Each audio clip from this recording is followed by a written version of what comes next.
La encontraron con las manos extendidas sobre su regazo, como esperando algo que nunca llegó, mientras el viento silbaba entre las rocas que fueron su único testigo durante 5 años.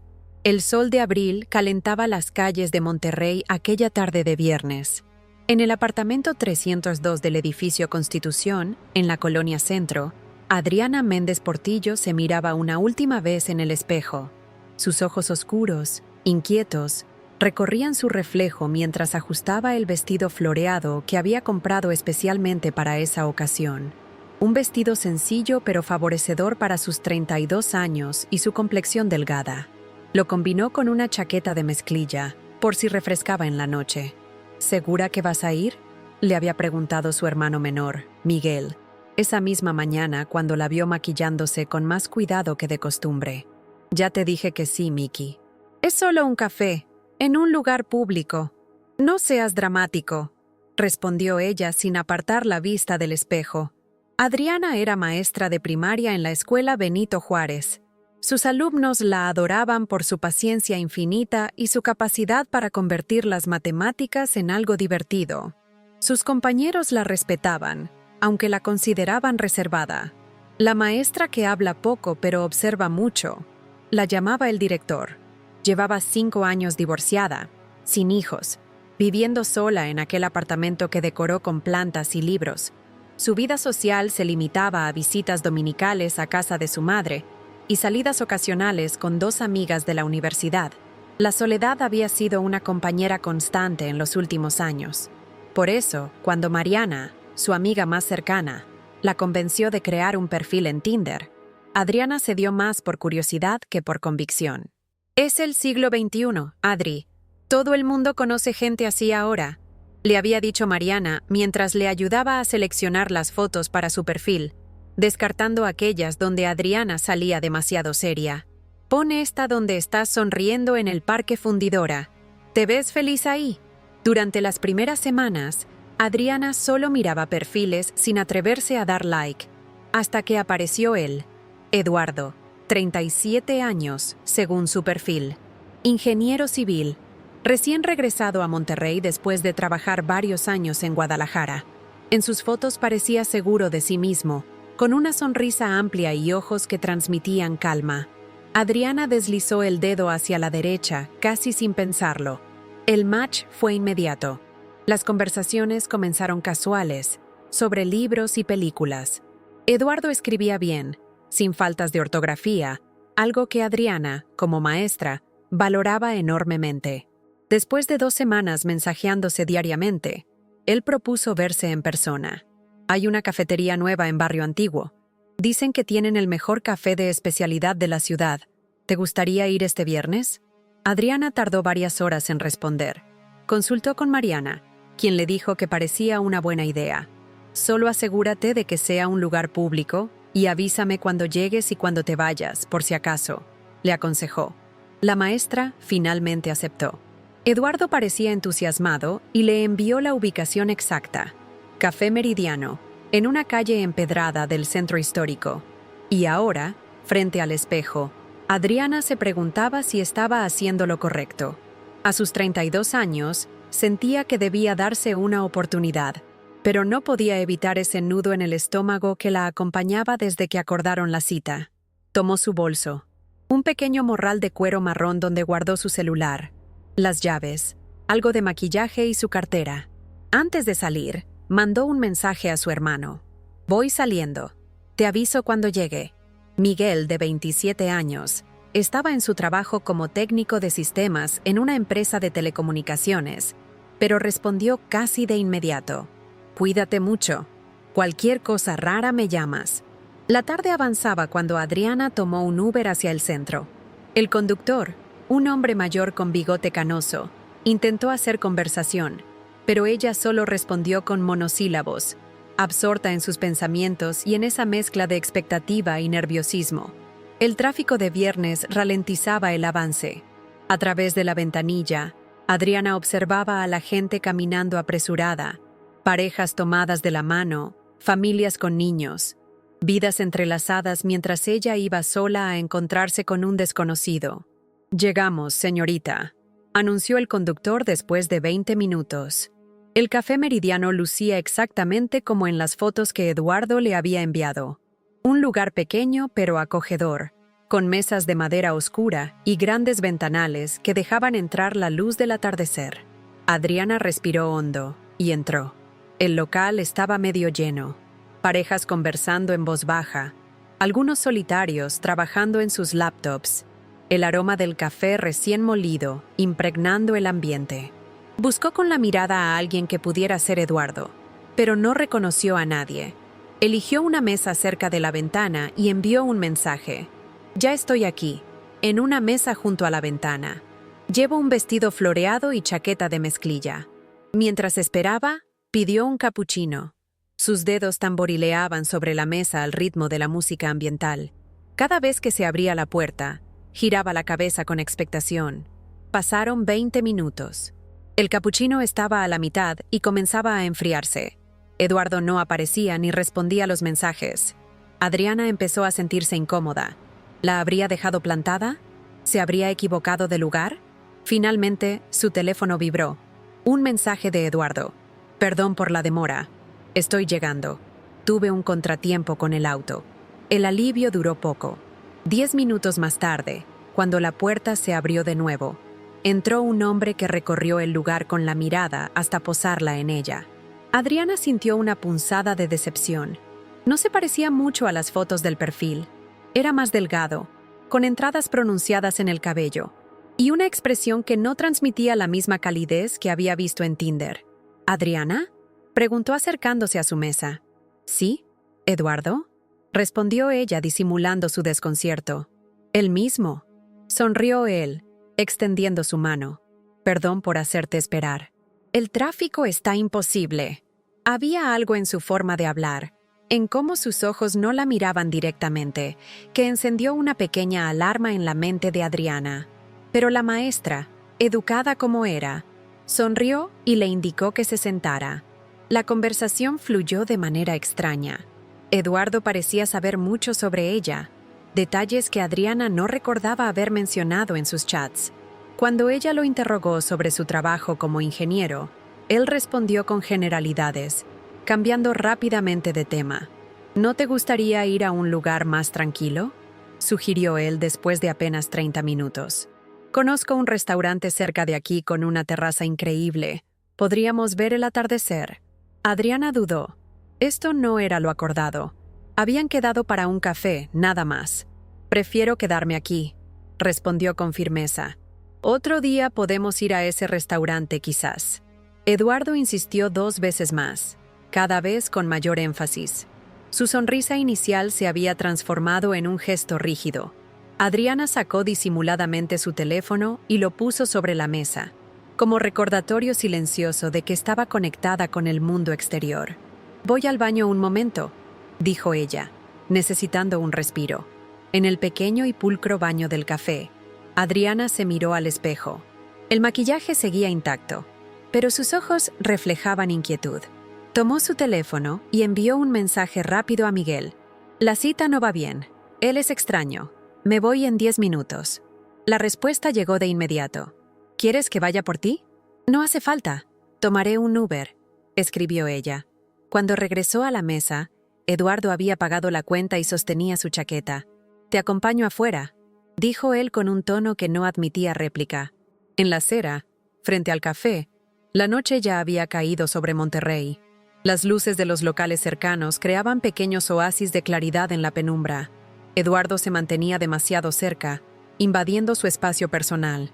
«Mi auto está a la vuelta», comentó él. «Puedo llevarte a tu casa». «Gracias, pero pediré un Uber», respondió Adriana sacando su teléfono. Lo que ocurrió después fue confuso y rápido. Eduardo puso su mano sobre la de ella, impidiéndole usar el teléfono. «Insisto», dijo con una sonrisa que no llegaba a sus ojos. Adriana sintió miedo por primera vez, un miedo visceral que le secó la boca. Miró alrededor buscando ayuda, pero la calle estaba relativamente vacía a esa hora. «Suéltame», exigió ella, intentando zafarse. En ese momento, un grupo de jóvenes dobló la esquina, riendo y hablando en voz alta. Eduardo aflojó su agarre, y Adriana aprovechó para alejarse unos pasos. «Llamaré a la policía si no me dejas en paz», amenazó, con el teléfono en alto. Eduardo levantó las manos en gesto conciliador. Solo quería ser amable. No hay necesidad de ponerse así. Adriana no respondió. Con dedos temblorosos, solicitó un Uber. La aplicación marcaba 5 minutos de espera. 5 minutos que parecían una eternidad mientras Eduardo permanecía allí, observándola. «Al menos déjame esperar contigo hasta que llegue tu transporte», dijo él. «Es peligroso que una mujer esté sola en la calle a esta hora». La ironía de su comentario no pasó desapercibida para Adriana. El peligro, en ese momento, parecía tener nombre y apellido. «Estoy bien, gracias», respondió cortante, sin dejar de mirar la pantalla de su teléfono, donde el pequeño auto del Uber avanzaba lentamente hacia su ubicación. Cuando finalmente llegó el vehículo, Adriana confirmó la matrícula y subió rápidamente. A través de la ventanilla, vio a Eduardo observándola con una expresión indescifrable. El auto arrancó, alejándola de aquella presencia inquietante. Durante el trayecto a casa, Adriana respiró aliviada. Había sido una mala experiencia, pero había terminado, o eso creía ella. Al llegar a su edificio, agradeció al conductor y bajó. El portero nocturno la saludó con familiaridad mientras ella cruzaba el vestíbulo hacia los ascensores. Ya en su apartamento, cerró la puerta con llave y se apoyó contra ella, exhalando largamente. «Nunca más», murmuró para sí misma. «Nunca más citas a ciegas». Se quitó los zapatos y fue directa a su habitación. El teléfono vibró en su bolso. Un mensaje de Miguel. «¿Ya estás en casa? ¿Todo bien?» «Sí, ya en casa. Mañana te cuento. Fue horrible», respondió ella. Lo que Adriana no sabía era que su teléfono registraba otra notificación, un mensaje de un número desconocido. «Fue un placer conocerte, Adriana. Tenemos que repetirlo». Esa noche, mientras la ciudad de Monterrey se sumía en la oscuridad, Adriana Méndez Portillo se preparaba para dormir, ignorando que las horas de su vida normal estaban contadas. A la mañana siguiente, sábado, Adriana despertó tarde. Los recuerdos de la noche anterior la asaltaron inmediatamente. Se levantó y fue a la cocina a prepararse un café, intentando sacudirse la sensación desagradable que le había dejado aquel encuentro. Mientras el café se preparaba, revisó su teléfono. Tenía varios mensajes, la mayoría de Miguel preguntando cómo estaba. Y ahí estaba también ese mensaje del número desconocido que no había visto la noche anterior. Lo leyó con el ceño fruncido. ¿Cómo había conseguido Eduardo su número personal? En Tinder habían hablado a través de la aplicación. Nunca intercambiaron teléfonos. Decidió no responder y bloqueó el número. Con la taza de café en la mano, se sentó en su pequeño balcón a contemplar la ciudad. Era un día soleado y despejado, típico de Monterrey en abril. Abajo, la vida bullía normal. Familias caminando hacia el parque cercano. Autos circulando. Vendedores ambulantes pregonando sus mercancías. A mediodía, Miguel la llamó. «¿Cómo estás, Adri? Me dejaste preocupado anoche». «Estoy bien, solo fue una mala cita». El tipo era extraño y muy insistente, nada que no pudiera manejar. «¿Quieres que pase por ti?» Mamá preparó chilaquiles. La idea de la comida casera de su madre la animó. «Sí, me vendría bien. ¿A qué hora?» «Paso por ti a las 2, ¿te parece?» Adriana se preparó para la visita familiar. Se duchó, se vistió con ropa cómoda y recogió su cabello en una coleta simple. Mientras esperaba a su hermano, ordenó un poco el apartamento y regó sus plantas. El timbre sonó puntualmente a las 2. Adriana tomó su bolso y salió, cerrando con llave. Pero al abrir la puerta, no era Miguel quien esperaba en el pasillo. Eduardo estaba allí, con una sonrisa que contrastaba con la mirada fría de sus ojos. «¿Cómo? ¿Qué haces aquí?», balbuceó ella, paralizada por la sorpresa y el miedo. «Vine a disculparme por lo de anoche», respondió él, sosteniendo un pequeño ramo de flores. «Creo que empezamos con el pie izquierdo». Adriana sintió que el aire abandonaba sus pulmones. No solo tenía su número de teléfono, sino que también sabía dónde vivía. «Tienes que irte», dijo ella con toda la firmeza que pudo reunir. «No sé cómo encontraste mi dirección, pero esto no está bien». Eduardo dio un paso hacia ella, invadiendo su espacio. No seas así, Adriana. Solo quiero hablar. En ese momento el ascensor se abrió y Miguel apareció en el pasillo. Al ver la escena, su expresión cambió de inmediato. ¿Qué está pasando?, preguntó, acercándose rápidamente. ¿Quién es este tipo? Eduardo retrocedió, evaluando la situación. Solo vine a saludar a tu hermana. Ya me iba. Miguel se interpuso entre ambos, protector. Pues vete ya. Y no vuelvas. Sin perder la sonrisa, Eduardo dejó las flores en el suelo y se dirigió hacia las escaleras, no sin antes mirar una última vez a Adriana. Nos vemos pronto, dijo antes de desaparecer. Miguel abrazó a su hermana, que temblaba visiblemente. ¿Ese era el tipo de Tinder? ¿Cómo supo dónde vives? No lo sé, respondió ella, entrando de nuevo a su apartamento. No se lo dije. Y tampoco le di mi número, pero me mandó un mensaje anoche. Esto es grave, Adri. Deberíamos reportarlo. ¿Y decir qué? ¿Que un tipo con el que tuve una cita vino a mi casa sin invitación? No ha hecho nada ilegal, técnicamente. Miguel no parecía convencido, pero respetó la decisión de su hermana. Al menos quédate con mamá unos días. No me gusta que estés sola sabiendo que ese tipo conoce dónde vives. Adriana accedió. Recogió algo de ropa y artículos personales, y ambos se dirigieron a casa de su madre, en la colonia San Jerónimo, un barrio tranquilo al oeste de la ciudad. En casa de doña Carmela, la madre de ambos, el aroma a chilaquiles recién preparados inundaba la cocina. A sus 63 años, Carmela mantenía una energía envidiable y una intuición afilada. Apenas vio entrar a sus hijos, supo que algo no andaba bien. ¿Qué pasa?, preguntó, limpiándose las manos en el delantal. Tienes cara de susto, hija. Entre Adriana y Miguel le contaron lo sucedido. Carmela escuchó con el ceño fruncido, esa expresión que sus hijos conocían bien y que significaba preocupación profunda. Te quedas aquí hasta que ese hombre entienda que no debe buscarte, sentenció. Y si vuelve a aparecer, vamos con la policía. Me importa un comino si no ha hecho nada técnicamente ilegal. El resto del día transcurrió en aparente normalidad. Comieron, vieron una película en la televisión, conversaron sobre temas cotidianos. Pero la sombra de lo ocurrido permanecía sobre ellos. Esa noche, Adriana durmió en su antigua habitación, rodeada de recuerdos de infancia y adolescencia, peluches, fotos, libros que habían sido sus compañeros durante años. Se sentía segura allí, como si el tiempo hubiera retrocedido a una época más simple.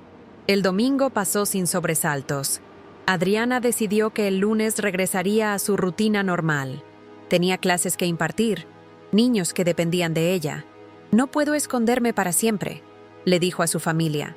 Seguramente ya entendió el mensaje y no volverá a molestarme. El lunes por la mañana, Miguel la llevó a la escuela.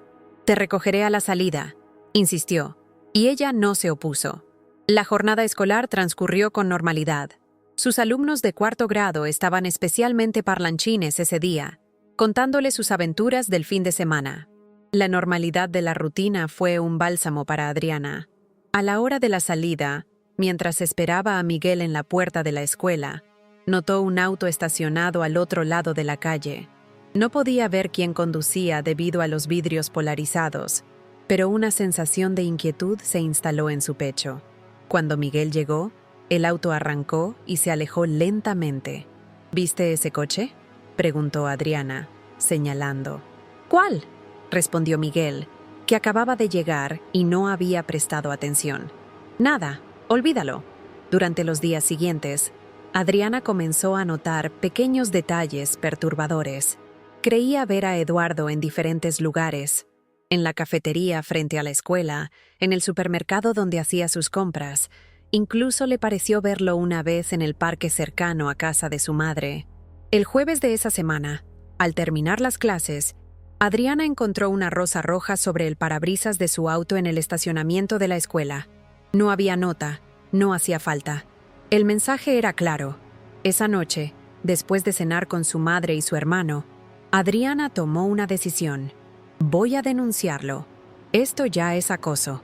Al día siguiente, viernes 20 de abril, Una semana exacta desde aquella primera cita, Adriana salió temprano de la escuela.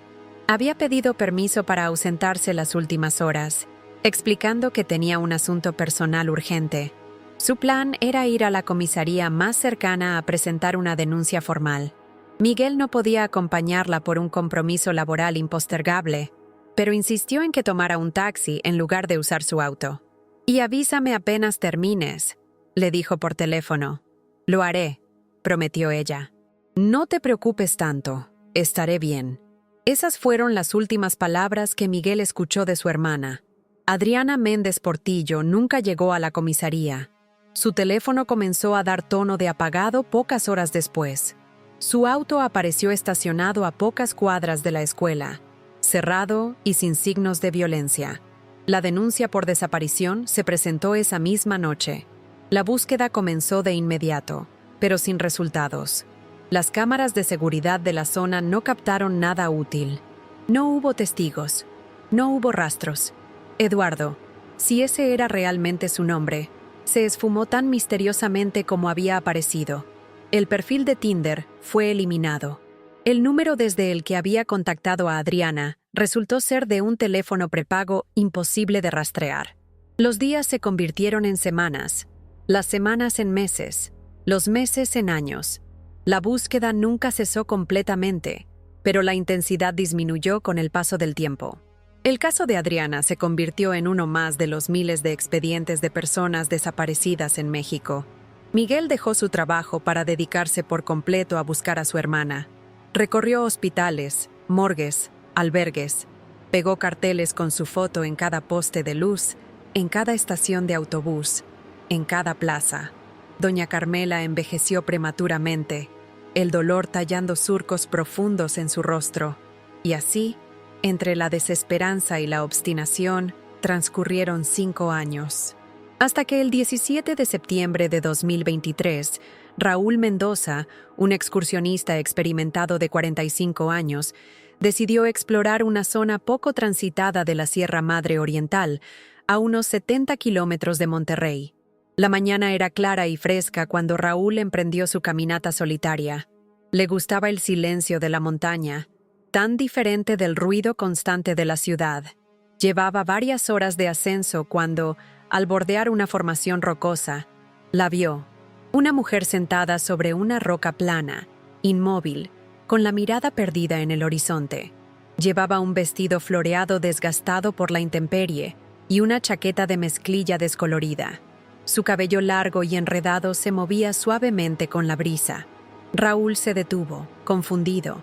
Estaba a kilómetros de cualquier sendero habitual, en una zona tan remota que rara vez veía a otros excursionistas incluso en las rutas más populares. «¿Señorita?», llamó, acercándose cautelosamente. «¿Está bien?». La mujer no respondió. No parecía siquiera haber notado su presencia. Raúl se acercó más, hasta quedar frente a ella. Sus ojos estaban abiertos pero vacíos, como si miraran algo más allá del paisaje. Sus manos reposaban sobre su regazo, pálidas y delgadas. «¿Necesita ayuda?», insistió él, cada vez más preocupado. Al no obtener respuesta, Raúl sacó su teléfono para llamar a emergencias, pero no había señal, como era de esperar en esa zona remota. Tomó una decisión rápida. Tomaría algunas fotos como evidencia y bajaría a buscar ayuda lo más rápido posible. Con dedos temblorosos, capturó varias imágenes de la mujer y su entorno. Antes de marcharse, dejó junto a ella su cantimplora y una barra energética. No sabía si la mujer los tomaría, pero no podía simplemente irse sin ofrecerle algo. «Volveré con ayuda», prometió, aunque dudaba que ella pudiera entenderlo. El descenso fue vertiginoso. Raúl corrió tanto como el terreno escarpado le permitía, resbalando ocasionalmente, ignorando los arañazos de las ramas y las piedras. 3 horas después, exhausto y con las rodillas sangrando por una caída, llegó al punto donde tenía estacionada su camioneta. Condujo a toda velocidad hasta encontrar cobertura telefónica. Cuando finalmente pudo hacer la llamada, su voz salió entrecortada por el esfuerzo y la emoción. «Encontré a una mujer, en la montaña. Parece en shock. Necesita ayuda urgente. Las autoridades respondieron con rapidez. Un helicóptero de rescate fue despachado, con Raúl como guía para localizar el punto exacto. Para cuando el equipo de rescate llegó a la formación rocosa, el sol comenzaba a ponerse, tiñendo las montañas de un naranja rojizo que contrastaba con el azul profundo del cielo. La mujer seguía allí, en la misma posición, como si fuera parte del paisaje rocoso. Los paramédicos se acercaron con cautela, hablándole suavemente. Comprobaron sus signos vitales. Estaba viva. Su corazón latía con normalidad, pero no respondía a estímulos verbales ni físicos. Con extremo cuidado, la trasladaron a una camilla y la aseguraron para el ascenso al helicóptero. Durante todo el proceso, ella permaneció en el mismo estado catatónico, sin resistencia ni colaboración. Ya en el helicóptero, mientras volaban de regreso a Monterrey, uno de los paramédicos notó algo en el bolsillo de la chaqueta de mezclilla. Con cuidado, extrajo una pequeña credencial plastificada, desgastada pero aún legible. Era una identificación de la escuela primaria Benito Juárez, con una fotografía y un nombre. Adriana Méndez Portillo, maestra de 4º grado. El paramédico miró a la mujer y luego la fotografía de la credencial. A pesar del deterioro físico, del cabello enmarañado y la piel reseca, era indudablemente la misma persona. «Dios mío», murmuró, «es ella. Es la maestra que desapareció hace años».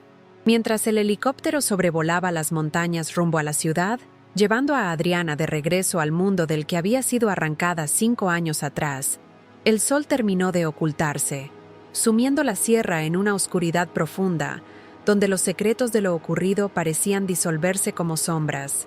En algún lugar de Monterrey, Miguel Méndez recibió una llamada que cambiaría su vida para siempre. Su hermana había sido encontrada. Estaba viva, pero la Adriana que regresaba no era la misma que se había ido. Lo que había ocurrido durante esos 5 años, lo que habían visto esos ojos ahora vacíos, era un misterio que quizás nunca se resolvería por completo. El Hospital Universitario de Monterrey recibió a Adriana Méndez Portillo pasadas las 9 de la noche. Las luces blancas y frías del área de emergencias contrastaban con la oscuridad total que había envuelto la sierra. Un equipo médico esperaba ya en la entrada, alertados por los paramédicos del helicóptero que habían reconocido en aquella mujer silenciosa a la maestra desaparecida 5 años atrás. Miguel Méndez condujo su auto a una velocidad que rozaba lo temerario. La llamada había sido breve pero contundente. «Señor Méndez, su hermana ha sido encontrada con vida. La trasladan al hospital universitario». Las lágrimas nublaban su visión mientras trataba de asimilar la noticia que había esperado durante 1825 días exactos. A su lado, en el asiento del copiloto, doña Carmela rezaba en voz baja, sus dedos pasando las cuentas de un rosario gastado que no había soltado desde la desaparición de su hija. Cuando arribaron al hospital, tuvieron que esperar en una pequeña sala junto a urgencias. Las paredes de un verde pálido, los asientos de plástico incómodos y el olor a desinfectante creaban un ambiente de limbo entre la esperanza y el miedo. Miguel no podía mantenerse sentado. Caminaba de un lado a otro, consultando su reloj cada pocos minutos. Doña Carmela permanecía inmóvil, como si temiera que cualquier movimiento pudiera alterar la frágil realidad de tener a su hija de vuelta. Pasó casi 1 hora antes de que una doctora de mediana edad, con una bata blanca impecable y ojos cansados, se acercara a ellos. ¿Familiares de Adriana Méndez Portillo? Miguel y Carmela se levantaron al unísono. «Soy la doctora Valencia, psiquiatra de guardia», se presentó. «Su familiar está estable físicamente, pero necesito hablar con ustedes antes de que la vean». Los condujo a un pequeño consultorio donde pudieron sentarse. La doctora tomó asiento frente a ellos, con una tableta electrónica en las manos. «Adriana presenta un cuadro de mutismo y catatonía», explicó con voz pausada. «Físicamente no tiene heridas graves, aunque muestra signos de desnutrición moderada y exposición prolongada a la intemperie. Sin embargo, lo que más nos preocupa es su estado mental. No responde a estímulos verbales, no mantiene contacto visual y permanece en la misma posición a menos que se la mueva». Miguel apretó los puños sobre sus rodillas. ¿Está consciente? ¿Sabe quién es? ¿Nos reconocerá? La doctora Valencia respiró hondo antes de responder. Es difícil saberlo en este momento. El trauma psicológico que ha sufrido parece haber creado una disociación severa. Es como si su mente se hubiera desconectado para protegerse de algo demasiado doloroso de procesar. ¿Se recuperará? La voz de doña Carmela salió como un susurro quebrado. No puedo darles falsas esperanzas, respondió la doctora. Estos casos son complejos y cada paciente responde de manera diferente. Lo que sí puedo decirles es que el apoyo familiar será fundamental en su proceso. Les explicó que Adriana sería ingresada en la unidad de psiquiatría para una evaluación más profunda y que podrían verla brevemente esa noche, aunque les advirtió que se prepararan para el impacto emocional. Cuando finalmente entraron a la habitación donde tenían a Adriana, el silencio se hizo más denso, casi palpable. Ella estaba sentada en la cama de hospital, con la misma postura que había mantenido en la roca donde la encontraron. Espalda recta, manos sobre el regazo, mirada fija en un punto indefinido de la pared frente a ella. Le habían limpiado el rostro y desenredado el cabello, que ahora caía lacio hasta la mitad de su espalda. Vestía una bata de hospital azul claro que hacía que su piel, ya de por sí pálida, pareciera casi translúcida bajo la luz artificial. «Mi niña», sollozó doña Carmela acercándose lentamente, como si temiera que Adriana pudiera desvanecerse ante sus ojos. Miguel se quedó unos pasos atrás, paralizado por la visión de su hermana. Era Adriana y al mismo tiempo no lo era. Su cuerpo estaba allí, pero algo esencial, la chispa que la hacía ser ella, parecía haberse extinguido. Doña Carmela tomó con delicadeza una de las manos de su hija. Estaba fría y rígida, pero no la retiró. Miguel se acercó entonces y se situó al otro lado de la cama. «Adri, soy yo, Mickey», dijo usando el apodo de la infancia, con la voz entrecortada. «Estamos aquí contigo, estás a salvo». Ninguna reacción, ni un parpadeo, ni un cambio en su respiración. Nada que indicara que los había escuchado o reconocido. La enfermera que los acompañaba les indicó suavemente que el tiempo de visita había terminado. «Necesita descansar. Mañana podrán verla con más calma». Salieron de la habitación devastados y esperanzados a partes iguales. Su Adriana estaba viva, pero atrapada en un mundo interior al que no tenían acceso. Las siguientes semanas fueron una montaña rusa de emociones y procedimientos médicos. Adriana fue sometida a todo tipo de pruebas: resonancias magnéticas, electroencefalogramas, análisis de sangre, evaluaciones psicológicas.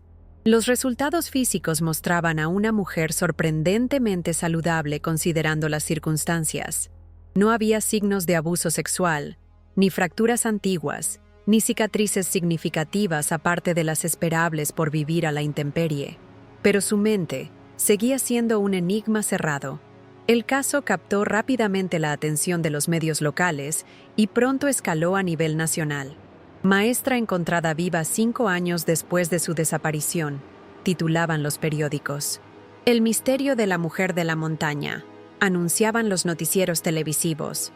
Reporteros se apostaban a las puertas del hospital y en los alrededores de la casa de los Méndez, ávidos de detalles morbosos y declaraciones emotivas. La policía reabrió el caso. El detective Javier Salgado, un hombre de unos 50 años con el pelo entrecano y ojos que habían visto demasiado, fue asignado para liderar la investigación. Había trabajado en la desaparición original de Adriana, y la reaparición de la maestra le había afectado personalmente. Era uno de esos casos que lo perseguían, que le robaban el sueño. Una mañana de octubre, el detective Salgado se presentó en el hospital para una reunión con el equipo médico y la familia de Adriana. La pequeña sala de conferencias del área administrativa estaba iluminada por la luz natural que entraba por un ventanal que daba a un jardín interior. Alrededor de una mesa ovalada se sentaron la doctora Valencia, un neurólogo, Miguel, doña Carmela y el propio detective. «Hay algo que no cuadra en todo esto», comenzó Salgado después de que todos se presentaran. «Si Adriana estuvo en esa montaña durante 5 años, ¿cómo sobrevivió? ¿Quién la alimentó? La zona donde la encontraron no tiene fuentes de agua cercanas ni alimentos suficientes. La doctora Valencia asintió. Esa es una de nuestras principales dudas también. Su desnutrición es moderada, no severa, y aunque muestra signos de exposición a la intemperie, no son consistentes con haber estado 5 años a la deriva en la sierra. ¿Qué está sugiriendo, detective?, preguntó Miguel, inclinándose hacia adelante. Que Adriana no estuvo todo ese tiempo en la montaña, respondió Salgado. Alguien la mantuvo en otro lugar y luego la dejó allí, quizás recientemente. La pregunta es quién y por qué. Se hizo un silencio pesado en la sala. La idea de que alguien hubiera retenido a Adriana durante años para luego abandonarla era tan perturbadora como plausible. ¿Han encontrado alguna pista sobre ese hombre, Eduardo?, preguntó doña Carmela. El detective negó con la cabeza. El perfil de Tinder era falso, con fotos robadas de Internet. El número de teléfono pertenecía a un prepago comprado con una identidad robada. Es como si fuera un fantasma. ¿Y los análisis forenses de la ropa que llevaba cuando la encontraron?, inquirió el neurólogo. Están en proceso, respondió Salgado. Pero les adelanto que es la misma ropa que llevaba el día de su desaparición. El vestido floreado y la chaqueta de mezclilla coinciden con la descripción de su última vestimenta conocida. Miguel se pasó las manos por el rostro, tratando de asimilar toda la información. ¿Creen que podría recuperarse? ¿Que podría decirnos qué pasó? La doctora Valencia intercambió una mirada con el neurólogo antes de responder. Estamos probando diferentes enfoques terapéuticos. El doctor Ramírez ha sugerido un tratamiento experimental con EMDR, una terapia diseñada para procesar recuerdos traumáticos. Necesitamos su autorización como familia, añadió el neurólogo. No es invasivo, pero dada la condición de Adriana, queremos ser completamente transparentes con ustedes. Miguel y doña Carmela no dudaron en firmar los consentimientos necesarios. En ese momento, cualquier posibilidad, por pequeña que fuera, de recuperar a Adriana merecía ser explorada. La reunión terminó con más preguntas que respuestas, pero con un plan de acción definido. El detective Salgado seguiría investigando el pasado de Adriana, buscando conexiones que pudieran haber pasado desapercibidas en la investigación original. El equipo médico iniciaría el nuevo enfoque terapéutico, y la familia continuaría su vigilia constante, hablándole a Adriana aunque ella no respondiera, leyéndole sus libros favoritos, poniéndole la música que solía gustarle.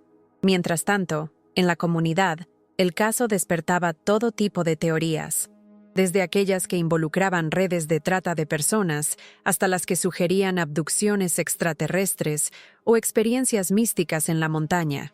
En la escuela donde Adriana había enseñado, sus antiguos colegas y alumnos, ahora 5 años mayores, organizaron una vigilia con velas. La directora del plantel, una mujer severa pero justa que siempre había apreciado la dedicación de Adriana, encabezó una campaña para recaudar fondos para su tratamiento. Una semana después del inicio de la terapia EMDR, mientras la doctora Valencia trabajaba con Adriana en una sesión, ocurrió el primer cambio significativo. Durante el movimiento ocular dirigido, mientras la doctora pasaba lentamente un pequeño objeto luminoso frente a los ojos de Adriana para que lo siguiera, una lágrima rodó por la mejilla de la paciente. Un solo y silencioso testigo líquido de que algo estaba ocurriendo en su interior. La doctora Valencia contuvo la respiración, pero mantuvo su profesionalismo, continuando con el protocolo establecido. Al terminar la sesión, llamó inmediatamente a Miguel. Ha habido una respuesta emocional, le explicó. Es pequeña, pero significativa. Sugiere que Adriana está procesando algo internamente. Miguel sintió que su corazón daba un vuelco. Eso es bueno, ¿verdad? ¿Significa que está mejorando? Es prematuro afirmarlo, respondió cautelosa la doctora. Pero es la primera reacción que vemos. Continuaremos con las sesiones y observaremos cualquier cambio. Esa misma tarde, mientras Miguel relevaba a su madre en la habitación de Adriana, notó algo diferente. Su hermana seguía sentada en la misma posición, con la mirada aparentemente perdida, pero había algo en la calidad de su silencio que parecía haber cambiado. No sabría explicarlo, Era más una intuición que una observación objetiva. Se sentó junto a ella y, como cada día, comenzó a hablarle sobre cosas cotidianas. Le contó sobre el clima, sobre cómo su vieja planta de sábila había florecido inesperadamente, sobre los gatos callejeros que ahora alimentaba en el patio de la casa de su madre. «Siempre te gustaron los gatos», dijo con una sonrisa triste. «Hay uno naranja que me recuerda a ese que adoptaste cuando éramos niños. ¿Te acuerdas? Lo llamaste zanahoria, y mamá casi te mata porque lo metiste a escondidas en la casa». Y entonces sucedió. Fue apenas un instante, tan breve que Miguel casi creyó haberlo imaginado. Los ojos de Adriana, que habían estado fijos en la pared, se movieron ligeramente hacia él. Duró menos de un segundo antes de volver a su posición anterior, pero fue real. Miguel se quedó paralizado, con el corazón latiendo tan fuerte que pensó que se le saldría del pecho. No llamó a las enfermeras ni gritó de emoción. Instintivamente supo que debía mantener la calma, que ese momento frágil requería quietud. «Estoy aquí, Adri», dijo suavemente, tomando su mano. «Tómate el tiempo que necesites. Te esperaremos». A partir de ese momento, los cambios, aunque minúsculos para un observador externo, comenzaron a acumularse. Un parpadeo cuando se mencionaba cierto nombre, un ligero temblor en los dedos cuando sonaba determinada canción, una alteración casi imperceptible en su respiración cuando el detective Salgado entró un día a la habitación y mencionó que habían encontrado algo en la ropa que llevaba cuando la rescataron. Ese algo era microscópico pero revelador. Fibras sintéticas de un tipo específico de alfombra que no coincidía con la que tenía Adriana en su apartamento ni con ninguna de las muestras tomadas de las casas de sus familiares. Era una pista concreta, la primera evidencia física que podría conducir al lugar donde Adriana había estado cautiva. A mediados de noviembre, casi 2 meses después de su hallazgo, ocurrió el avance que todos esperaban. Durante una sesión de terapia en la que estaban presentes la doctora Valencia, Miguel y una enfermera, la doctora mostró a Adriana una serie de fotografías de personas aleatorias, intercalando entre ellas fotos de su familia y amigos, así como una imagen generada por IA, basada en la descripción que Miguel había hecho de Eduardo. Al llegar a esta última imagen, la reacción fue inmediata y contundente. Adriana emitió un sonido gutural, el primero que salía de su garganta en todo ese tiempo, y sus manos se crisparon sobre la sábana. «Adriana», dijo la doctora con voz calmada pero firme, «estás a salvo. Esa persona no está aquí. No puede hacerte daño». Los ojos de Adriana, por primera vez en 2 meses, se enfocaron directamente en los de la doctora. Había reconocimiento en ellos, y también un terror primigenio que heló la sangre de todos los presentes. «No». La palabra salió como un susurro áspero, casi inaudible, pero indudablemente real. «No es él». Miguel se cubrió la boca con las manos, incapaz de contener un sollozo. La doctora Valencia mantuvo su compostura profesional, aunque sus ojos brillaban con emoción contenida. «¿Puedes decirnos quién es, Adriana?», preguntó con suavidad. Adriana cerró los ojos, como si el esfuerzo de hablar hubiera agotado todas sus fuerzas. Cuando volvió a abrirlos, ya no miraba a nadie directamente, pero el vacío anterior había sido reemplazado por algo más, una presencia, dolorosa pero real. «No es su cara», logró articular antes de volver a su silencio. Esas 4 palabras, crípticas como eran, representaron un terremoto para la investigación. La doctora Valencia explicó después que Adriana parecía estar diciendo que la imagen generada por IA no coincidía con el aspecto real de su captor, que el hombre que se había presentado como Eduardo lucía diferente a como lo recordaba Miguel, lo que explicaría por qué las descripciones originales nunca habían conducido a ningún sospechoso. El detective Salgado solicitó inmediatamente que Adriana trabajara con un dibujante forense especializado, pero la doctora Valencia se opuso. «Su estado es demasiado frágil», argumentó. «Forzarla a recordar detalles específicos del rostro de su captor podría provocar una regresión. Necesitamos avanzar a su ritmo». Se llegó a un compromiso. La artista forense estaría presente durante las sesiones de terapia, observando discretamente, captando cualquier descripción fragmentaria que Adriana pudiera ofrecer, pero sin presionarla directamente. Durante las siguientes semanas, Adriana progresó lentamente. Comenzó a mover las manos voluntariamente, a girar la cabeza para seguir el movimiento de las personas en la habitación, a asentir o negar con pequeños gestos cuando se le hacían preguntas sencillas. Las palabras seguían siendo escasas y difíciles, como si hubiera olvidado cómo formar oraciones completas, pero cada una era un tesoro tanto para su familia como para los investigadores. Un día, mientras doña Carmela peinaba suavemente el cabello de su hija, Adriana dijo algo que estremeció a la anciana. «Espejo.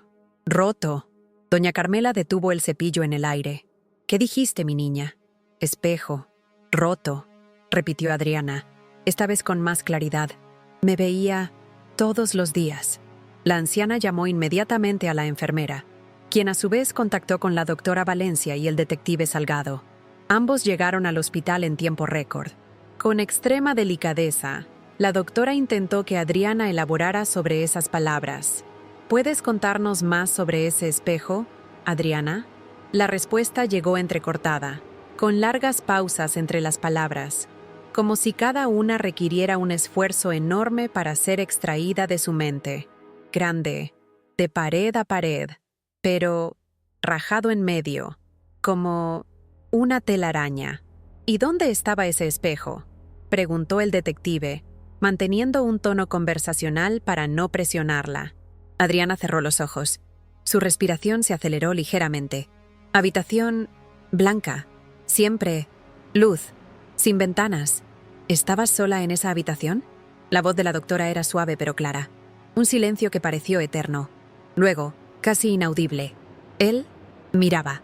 Del otro lado, un escalofrío recorrió la espalda de todos los presentes. Adriana estaba describiendo lo que sonaba como una sala de interrogatorio, con un espejo unidireccional roto. El tipo de instalación que no tendría un secuestrador común, sino alguien con recursos o conocimientos específicos. El detective Salgado pidió permiso para grabar la conversación, a lo que la doctora accedió con la condición de que se mantuviera la calma y se detuviera inmediatamente si Adriana mostraba signos de angustia. «Adriana», comenzó Salgado con voz pausada, «¿recuerdas cómo llegaste a esa habitación?». La pregunta pareció desencadenar algo en ella. Su cuerpo se tensó visiblemente y comenzó a temblar. «Café. Me puso algo en el café», logró decir entre respiraciones cada vez más agitadas. «No era Eduardo». La doctora Valencia hizo un gesto para que el detective se detuviera. La presión arterial de Adriana estaba aumentando peligrosamente y su frecuencia cardíaca se había disparado. Inyectó un sedante suave en el suero y esperó a que surtiera efecto, mientras susurraba palabras tranquilizadoras. Cuando Adriana se calmó, la doctora pidió a todos que salieran de la habitación, excepto a doña Carmela. «Ha sido suficiente por hoy», dijo con firmeza. «Necesita descansar». En el pasillo, el detective Salgado y Miguel se miraron con una mezcla de esperanza y preocupación. «Esto confirma que fue secuestrada», dijo Salgado, «y que el hombre que se hizo pasar por Eduardo no era quien la retuvo, o al menos no actuaba solo». «¿Cree que fue algún tipo de organización?», preguntó Miguel, la idea horrorizándolo. «Es posible», admitió el detective. La descripción de esa habitación con el espejo sugiere algo más elaborado que un secuestrador solitario. Podría ser trata de personas, experimentación ilegal, o algo que aún no entendemos. Las palabras quedaron flotando en el aire como una nube tóxica. La posibilidad de que Adriana hubiera sido víctima de algo sistemático, organizado, abría un abismo de preguntas aún más perturbadoras que las que ya tenían. Esa noche, mientras Miguel conducía de regreso a casa después de asegurarse de que su madre se quedara cómodamente instalada en el hospital para acompañar a Adriana, notó un auto oscuro que parecía seguirlo a distancia. No era la primera vez que tenía esa sensación en las últimas semanas, pero siempre lo había atribuido a la paranoia natural después de lo ocurrido a su hermana. Esta vez, sin embargo, decidió comprobarlo. Realizó un giro inesperado en una calle lateral, y efectivamente, el vehículo hizo lo mismo unos segundos después. Con el corazón acelerado, Miguel tomó su teléfono y marcó el número del detective Salgado mientras aceleraba. «Detective, creo que alguien me está siguiendo», dijo en cuanto Salgado respondió. «Un sedán oscuro, no puedo ver la matrícula». «¿Dónde estás exactamente?». La voz del detective sonaba alerta. Miguel le dio su ubicación y Salgado le indicó que se dirigiera a una gasolinera cercana, donde habría gente y cámaras de seguridad. «Estoy enviando una patrulla». «No te detengas en ningún otro lugar». Cuando Miguel llegó a la gasolinera, el auto que lo seguía pasó de largo, pero no antes de que él alcanzara a ver al conductor. Un hombre de mediana edad con gafas oscuras, a pesar de ser de noche. La patrulla llegó minutos después, pero el vehículo sospechoso ya se había perdido en el tráfico. Los oficiales tomaron la declaración de Miguel y le asignaron una escolta para que lo acompañara a casa. Al día siguiente, cuando Miguel relató lo sucedido durante la visita a Adriana, notó que su hermana se había puesto rígida al escuchar la descripción del hombre. «¿Lo reconoces, Adri?», preguntó con cautela.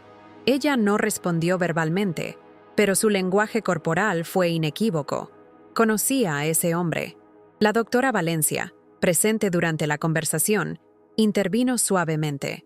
«Adriana, ¿ese hombre estuvo en la habitación del espejo?». Un asentimiento casi imperceptible.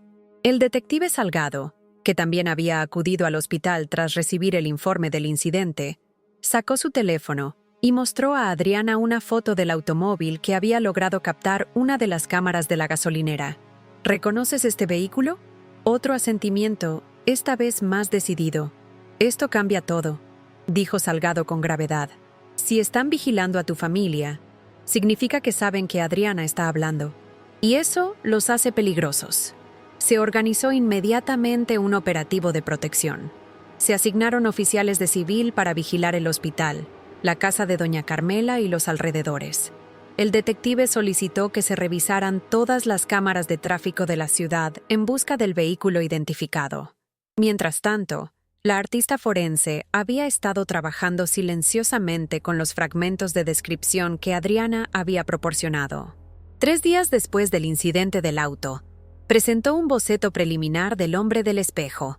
La imagen mostraba a un hombre de unos 50 años, calvo, con facciones angulosas y una pequeña cicatriz que atravesaba su ceja izquierda. Lo más inquietante era su expresión, una frialdad calculadora que parecía traspasar el papel. Cuando mostraron el dibujo a Adriana, su reacción fue visceral. Se encogió en la cama, temblando violentamente, y comenzó a hiperventilarse. Fue necesaria otra dosis de sedante para calmarla. «Es él», confirmó la doctora Valencia después de que Adriana se tranquilizara. «Y el trauma asociado a este hombre es profundo». El detective Salgado ordenó que el retrato robot se distribuyera entre todas las fuerzas policiales del estado, pero con estrictas instrucciones de mantener la discreción. Si este hombre tenía los recursos que parecía tener, filtrarlo a los medios podría ser contraproducente. Esa misma tarde, mientras el boceto circulaba entre los departamentos policiales, una oficial novata del área de archivos reconoció el rostro. Lo había visto en un expediente antiguo, un caso de secuestro de hacía más de una década que había quedado sin resolver. La víctima entonces había sido una joven estudiante de enfermería que desapareció después de una cita a ciegas. Su cuerpo nunca fue encontrado. El detective Salgado revisó el expediente con atención casi obsesiva. El modus operandi era idéntico: contacto a través de un perfil falso, una cita en un lugar público, la víctima vista por última vez saliendo del establecimiento. La diferencia crucial era que Adriana había sobrevivido y podía testificar. Armado con esta nueva información, Salgado presentó el caso ante un juez y obtuvo una orden para acceder a los registros de todas las propiedades en un radio de 100 kilómetros alrededor del punto donde Adriana fue encontrada. Era una zona mayormente rural, con ranchos aislados, algunos desarrollos turísticos abandonados por la crisis económica y pequeños pueblos donde todos se conocían. Mientras el equipo del detective Salgado revisaba meticulosamente cada propiedad, Adriana continuaba su lenta recuperación. Había comenzado a formar frases más complejas, a alimentarse por sí misma, incluso a dar pequeños pasos por la habitación del hospital con ayuda. Una mañana, durante una sesión con la doctora Valencia, Adriana mencionó algo que había estado ocultando, quizás inconscientemente, hasta ese momento. No estaba sola, dijo con voz baja pero clara. Había otras. La doctora mantuvo la calma profesional, aunque su pulso se aceleró. ¿Otras mujeres, Adriana? Sí. Una pausa larga. Las escuchaba. A veces lloraban, a veces gritaban. Luego, silencio. La implicación era aterradora. Si Adriana estaba describiendo lo que parecía, existía la posibilidad de que hubiera otras víctimas, quizás aún cautivas, quizás ya no. Esta información fue transmitida inmediatamente al detective Salgado, quien intensificó la búsqueda. Cada día que pasaba podía significar la diferencia entre la vida y la muerte para aquellas mujeres desconocidas. A finales de noviembre, casi 3 meses después del hallazgo de Adriana, el equipo del detective localizó una propiedad que encajaba con todas las pistas. Era un rancho aislado, a unos 40 kilómetros del lugar donde Raúl Mendoza había encontrado a Adriana, registrado a nombre de una corporación fantasma con sede en las Islas Caimán. Los vecinos más cercanos, a varios kilómetros de distancia, apenas recordaban haber visto movimiento en el lugar durante los últimos años. Las imágenes satelitales mostraban una construcción principal y varios edificios anexos, todo rodeado por un muro perimetral y un sofisticado sistema de seguridad. Lo más revelador, en los registros de consumo eléctrico, el rancho utilizaba más electricidad que una propiedad residencial normal, incluso en periodos en que aparentemente estaba desocupado. Con esta evidencia, Salgado obtuvo una orden de allanamiento. Se organizó un operativo con el apoyo de fuerzas federales, incluyendo equipos tácticos especializados en situaciones de rehenes. La madrugada del 3 de diciembre, mientras la ciudad de Monterrey dormía, varias camionetas sin identificación se acercaron sigilosamente al rancho. El asalto fue rápido y preciso. En menos de 10 minutos, los equipos tácticos habían asegurado toda la propiedad.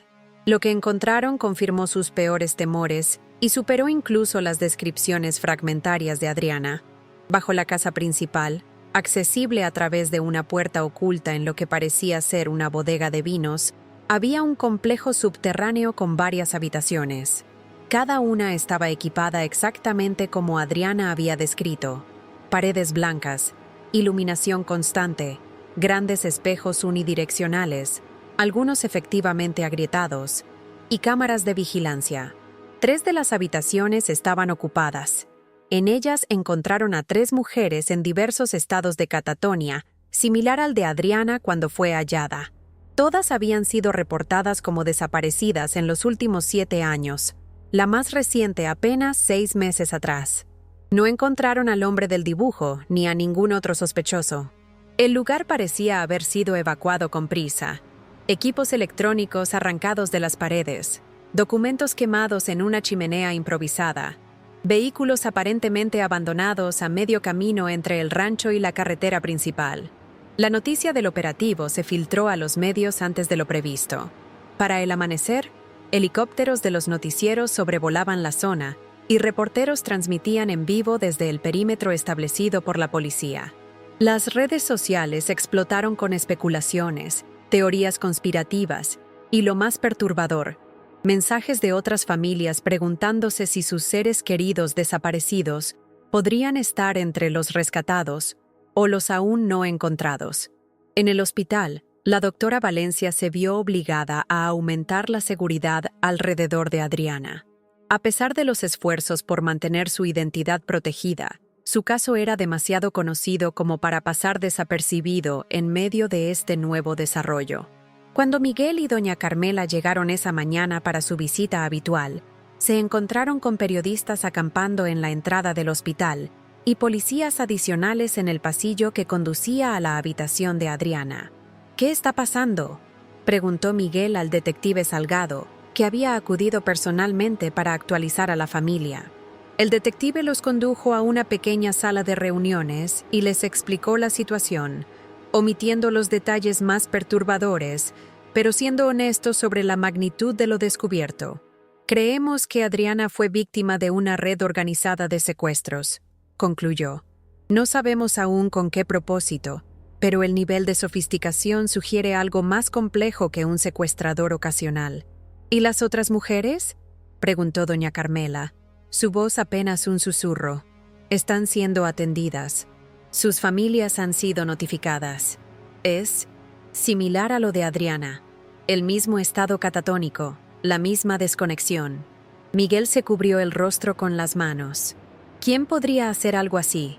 ¿Qué clase de monstruo? El detective no tenía una respuesta satisfactoria. Estamos siguiendo todas las pistas. Hemos emitido alertas internacionales para la captura del sospechoso principal y estamos analizando cada centímetro del rancho en busca de evidencias. Cuando finalmente pudieron ver a Adriana, la encontraron inusualmente alerta. Estaba sentada en la cama, no en la posición rígida de antes, sino con las piernas cruzadas, como una niña pequeña. Miraba fijamente el televisor apagado, como si pudiera ver algo que los demás no podían. ¿Adri?, llamó Miguel suavemente. Ella giró la cabeza hacia él, con un movimiento fluido que no le habían visto hacer antes. Sus ojos, aunque aún llevaban la sombra del trauma, parecían más enfocados, más presentes. Los encontraron, dijo. No era una pregunta. Miguel asintió, sorprendido por su lucidez. Sí, esta madrugada. Él no estaba allí, continuó Adriana. Se fue cuando me dejó en la montaña. ¿Sabes por qué te dejó allí, mi niña?, preguntó doña Carmela, sentándose junto a su hija y tomando su mano con delicadeza. Adriana pareció considerar la pregunta durante un largo momento. Dijo que era hora de volver, que yo era diferente, que había resistido. Un escalofrío recorrió la espalda de Miguel. ¿Resistido a qué, Adri? Pero ella ya había dicho suficiente por el momento. Sus ojos volvieron a desenfocarse ligeramente, aunque no regresó completamente a su estado anterior. Era como si hablar de ello consumiera una energía que apenas estaba recuperando. La doctora Valencia, que había estado observando discretamente desde la puerta, hizo un gesto a Miguel indicándole que no presionara más. Se acercó a la cama y comprobó los signos vitales de Adriana con movimientos suaves y practicados. «Está progresando notablemente», dijo con una pequeña sonrisa dirigida a la familia. Su sistema nervioso está encontrando nuevas formas de procesar lo ocurrido. Es un buen signo. Mientras la doctora hablaba, Adriana tomó sorpresivamente su mano. El gesto, tan simple pero tan humano, hizo que la profesional se detuviera en seco. «Gracias», dijo Adriana, mirándola directamente a los ojos. «Por escuchar». La doctora Valencia, normalmente compuesta, no pudo evitar que se le llenaran los ojos de lágrimas. «Siempre, Adriana. Estamos aquí para escucharte». En ese momento, con esas palabras sencillas y ese contacto voluntario, algo cambió definitivamente en la habitación. Era como si una puerta que había estado cerrada durante 5 años comenzara a abrirse lentamente, dejando entrever destellos de la Adriana que había sido antes del secuestro. Afuera, la ciudad de Monterrey despertaba a una nueva realidad, la confirmación de que algo oscuro y organizado había estado operando en sus márgenes, secuestrando mujeres y manteniéndolas cautivas por razones aún desconocidas. Las familias de las desaparecidas, que habían vivido en un limbo de incertidumbre, ahora se enfrentaban a una verdad perturbadora pero concreta. Y en la habitación 412 del hospital universitario, una mujer que había regresado del abismo comenzaba, palabra por palabra, gesto por gesto, a reclamar su vida y su voz. El camino sería largo y doloroso, lleno de recuerdos traumáticos y pesadillas persistentes, pero ahora existía algo que hasta hace poco parecía imposible: esperanza. El detective Salgado, de pie en el pasillo mientras observaba a través de la puerta entreabierta la escena familiar, sintió una mezcla contradictoria de emociones: satisfacción por los avances en el caso, por las vidas salvadas, frustración porque el principal sospechoso seguía libre, y una determinación férrea, casi obsesiva, de que esta historia no terminaría como tantas otras en México, sin justicia, sin respuestas, sin cierre. «Te encontraré», murmuró para sí mismo, mirando la fotografía del sospechoso que llevaba en el bolsillo. «Donde quiera que estés». A kilómetros de distancia, en algún lugar desconocido, el hombre del espejo continuaba con su meticulosa existencia, consciente de que su experimento había sido interrumpido pero no terminado. Y mientras las autoridades se concentraban en el rancho abandonado, él ya estaba planificando su próximo movimiento, observando a su siguiente sujeto a través de una pantalla, calculando, esperando el momento perfecto para actuar. 6 meses después de su hallazgo, Adriana Méndez Portillo regresaba finalmente a casa. El Hospital Universitario de Monterrey, con sus paredes verde pálido y su olor persistente a desinfectante, había sido su refugio y prisión durante casi 180 días. Ahora, bajo el sol primaveral de marzo, caminaba por su propio pie hacia el automóvil donde Miguel y doña Carmela la esperaban. Su figura delgada, aún frágil, pero decididamente erguida. ¿Lista?, preguntó la doctora Valencia, que la acompañaba en este último trayecto por los pasillos que habían sido testigos de su renacimiento. Adriana asintió levemente. Sus palabras seguían siendo escasas, como si las dosificara con extremo cuidado, guardándolas para cuando realmente importaran. La recuperación había sido lenta pero constante, de la catatonia inicial a las primeras palabras entrecortadas, de las frases sencillas a conversaciones breves pero coherentes. Sus movimientos, antes rígidos y mecánicos, habían ido recuperando fluidez. Las pesadillas persistían, pero ahora podía distinguirlas de la realidad cuando despertaba sobresaltada en mitad de la noche. El caso había sacudido a todo México. 3 mujeres más habían sido rescatadas del rancho subterráneo, todas secuestradas utilizando el mismo método. Citas arregladas a través de aplicaciones, un falso pretendiente, una bebida adulterada. Todas habían estado sometidas al mismo régimen de observación constante a través de espejos unidireccionales. Todas presentaban similar trauma psicológico. Todas habían sido elegidas por su parecido físico. Mujeres delgadas, de cabello oscuro, independientes, sin hijos, con profesiones vinculadas al cuidado o la educación. El detective Salgado había desplegado una búsqueda nacional e internacional para dar con el hombre del espejo, ese ser de mirada fría y metódica que había arrebatado años de vida a sus víctimas, para satisfacer lo que los psiquiatras forenses describían como un experimento perverso sobre el aislamiento humano y sus efectos en la psique femenina. Los laboratorios encontrados en el sótano contenían registros minuciosos de cada reacción, cada cambio de comportamiento, cada deterioro mental de las cautivas, pero el hombre seguía libre. Se habían emitido alertas en toda América Latina. Se habían revisado cientos de horas de grabaciones de cámaras de seguridad en aeropuertos y fronteras.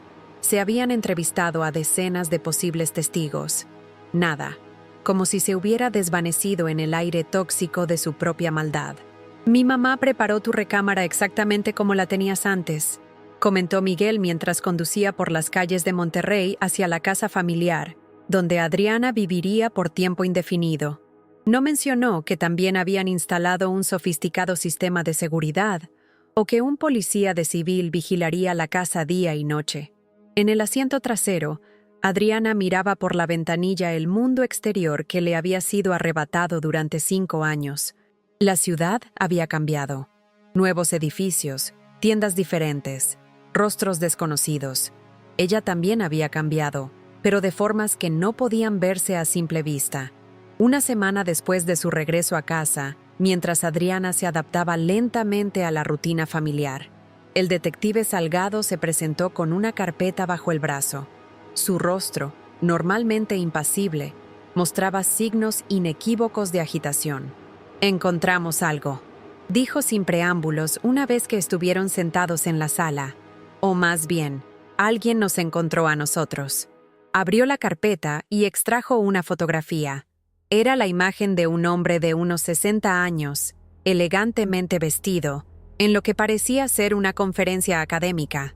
A su lado, una pancarta anunciaba un simposio sobre neurociencia del trauma y la memoria en la Universidad de Viena. Dr. Klaus Werner, neurocientífico de origen alemán, especializado en patrones de recuperación después de traumas severos. Autor de varios libros sobre aislamiento controlado como método para resetear la mente humana. El detective hizo una pausa. Desapareció hace 10 años de la comunidad científica después de que sus métodos fueran cuestionados éticamente. Adriana, que había permanecido en silencio, extendió lentamente la mano hacia la fotografía. Sus dedos rozaron el rostro del hombre y un temblor imperceptible recorrió su cuerpo. «Es él», dijo con voz clara y firme, sin rastro de duda. Salgado asintió. «Lo sabemos. Esta mañana recibimos un correo electrónico anónimo con esta foto y coordenadas GPS de una cabaña en las montañas de Colombia. Creemos que quien envió el correo fue una de sus colaboradoras, posiblemente arrepentida». «¿Lo van a atrapar?», preguntó doña Carmela, aferrándose al brazo de su hija como si temiera que pudiera desvanecerse de nuevo. «Equipos de la Interpol se dirigen allí en este momento», respondió Salgado. «Pero...» Su voz se apagó. «Pero llegará demasiado tarde», completó Adriana con una extraña serenidad. «Él nunca se dejará atrapar vivo». La intuición de Adriana resultó profética. Cuando las autoridades irrumpieron en la cabaña, encontraron el cuerpo de Werner con un pulcro orificio de bala en la sien y una nota manuscrita sobre la mesa. «El experimento está completo. Los sujetos han sido liberados». Las conclusiones son fascinantes. Para Adriana y las otras sobrevivientes, la muerte del Dr. Werner trajo un alivio sombrío pero incompleto. La justicia, esa palabra tan frágil, se había cumplido a medias. No habría juicio, no habría confesión completa, no habría respuestas para todas sus preguntas. En las semanas siguientes, las 4 mujeres rescatadas del rancho establecieron un vínculo inquebrantable. Se reunían semanalmente, primero en presencia de sus terapeutas, luego por su cuenta. Compartían fragmentos de recuerdos, pequeñas victorias cotidianas, miedos recurrentes. A veces hablaban, a veces simplemente permanecían juntas en un silencio que decía más que cualquier palabra. Adriana nunca volvió a ser la misma mujer que había desaparecido aquel viernes de abril de 2018. Pero lentamente, entre pesadillas y terapias, entre abrazos temerosos y lágrimas silenciosas, encontró una nueva forma de existir. No retomó la enseñanza, pero comenzó a escribir. Textos breves al principio, luego más elaborados. Historias fragmentadas sobre mujeres perdidas y encontradas, sobre espejos que distorsionan la realidad, sobre el tiempo que se estira como una goma elástica en la soledad absoluta. Un año después de su regreso, publicó anónimamente un libro titulado Del otro lado del espejo. No era un testimonio explícito de su cautiverio, sino una serie de reflexiones poéticas sobre la fragilidad de la mente humana y la resistencia del espíritu. El día que recibió el primer ejemplar impreso, Adriana lo abrió en la última página, donde había insistido en incluir una frase que resumía todo lo que había aprendido en su descenso al abismo y su lento regreso. A veces, para encontrarte, primero tienes que perderte. Y a veces, cuando finalmente regresas, descubres que el camino de vuelta a ti misma es un sendero que nunca termina de recorrerse.